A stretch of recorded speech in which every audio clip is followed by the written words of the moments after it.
بسم اللہ الرحمن الرحیم۔ حضرت ابراہیم ادم بیان کرتے ہیں کہ ایک مرتبہ کا ذکر ہے کہ میں ایک جنگل سے گزر رہا تھا۔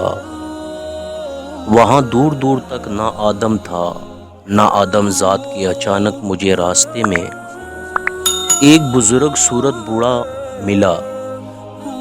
میں نے اسے اسلام کیا تو اس نے اسلام کا جواب دینے کی بجائے مجھے کہا، اے ابراہیم آدم، کیا تم جانتے ہو کہ یہ کون سی جگہ ہے اور تم ہو کہ ذات راہ لیے بغیر سفر کر رہے ہو، جو کہ تمہارے لیے انتہائی خطرناک ہے۔ کبھی بھی ذات راہ لیے بغیر سفر نہ کیا کرو۔ مجھے اس بوڑھے شخص کی یہ بات سن کر فوراً خیال آیا کہ یہ بوڑھا کوئی بزرگ نہیں بلکہ ابلیس لعین ہے، جو مجھے رب کائنات پر توکل کرنے سے روک رہا ہے۔ رب تعالیٰ کی ربانیت کا منکر ہے، حالانکہ وہی ذات ہی ہے جو تمام جہانوں کو رزق عطا کرنے والی ہے۔ جو ذات پتھر میں موجود کیڑے کو رزق پہنچاتی ہے، وہ کس طرح میرے حال سے لا تعلق رہ سکتی ہے؟ نعوذ باللہ۔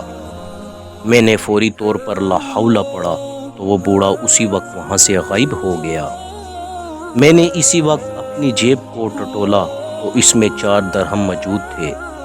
میں نے فوری طور پر وہ 4 درہم اپنی جیب سے نکالے اور انہیں زمین پر پھینک دیا اور رب تعالیٰ پر توکل کرتے ہوئے آگے چل پڑا۔ ان لمحات میں اپنے آپ سے میں نے اس بات کا عہد کیا کہ میں ہر میل کی مسافت پر 400 رکعت نفل ادا کروں گا۔ میں 4 سال تک مسلسل سحرہ نور دی کرتا رہا، لیکن رب تعالیٰ کی ربوبیت کی شان دیکھیے کہ رب کائنات میری روزی مجھے بغیر کسی تنگی، پریشانی یا تکلیف کے پہنچاتا رہا۔ اس طرح رب تعالیٰ کی ربوبیت پر میرا یقین پختہ ترین ہو گیا۔